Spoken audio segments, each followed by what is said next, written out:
The text came while I was standing in a boardroom, glass of water in my hand, listening to an investor pitch. "We need space from you. Please don't reach out anymore. At all." My wife. No call, no conversation, just a message that cut me out of the life I built brick by brick, paycheck by paycheck. And in that one line, she claimed my children too. She thought she'd sent a goodbye. She didn't realize she'd triggered something else. I didn't react, not in front of my team, not in front of the investors who watched me like hawks. I slipped the phone back into my pocket, nodded at the presenter, and waited for the meeting to end. Inside, the betrayal pressed against my chest like a knife. But I didn't bleed, not yet. We'd been married 12 years. I met her when I was broke, building a company out of a garage that smelled of oil and old coffee.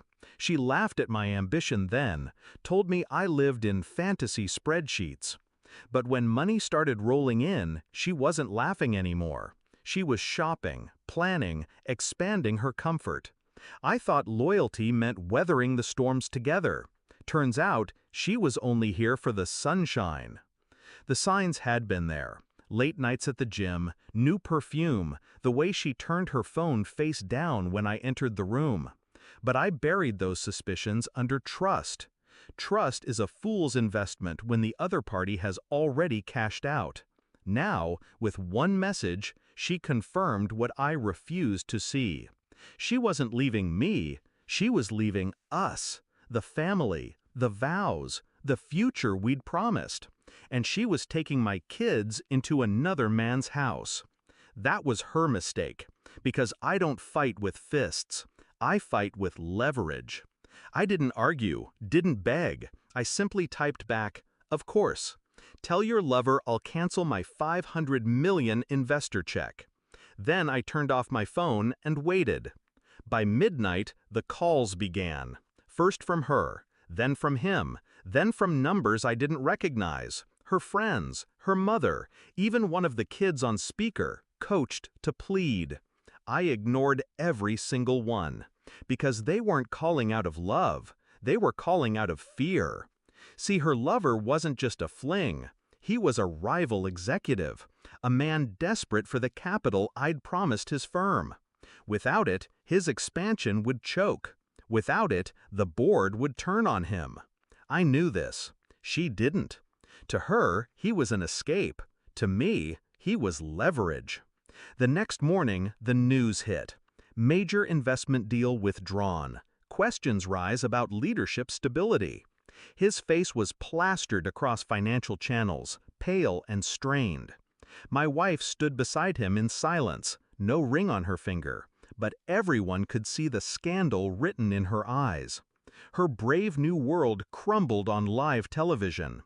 She showed up at my office 2 days later, no makeup, hair undone, the confidence stripped from her voice.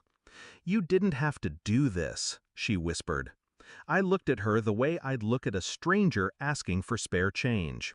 "You made your choice, I made mine." Her lip trembled. The kids are mine," I cut her off.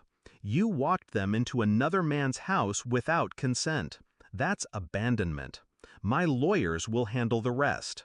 Her face drained of color, because she knew I wasn't bluffing. The court filings moved quickly. Evidence stacked higher than her excuses. Texts, photos, witnesses who saw her with him while pretending to be with friends. The judge didn't need much convincing. Custody leaned my way. Assets tilted too. By the end of it, she was left with an apartment she couldn't afford and whispers in every social circle that once adored her. Her lover? He lost his position within the year. Investors don't back scandal. Boards don't forgive collapse. They imploded together. People ask me if I regret it. Regret what? Trusting her? Maybe. But dismantling the empire she tried to betray me with? No. That wasn't revenge. That was justice disguised as restraint. I didn't raise my voice, didn't lift a hand. I simply pulled back what was mine. And in doing so, I let her see what life really looked like without me. Now the house is quiet. My children laugh in rooms that don't echo with lies.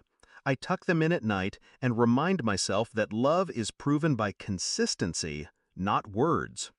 As for her, she still sends messages sometimes. Apologies, memories, please. I don't reply, because silence is the sharpest blade I own.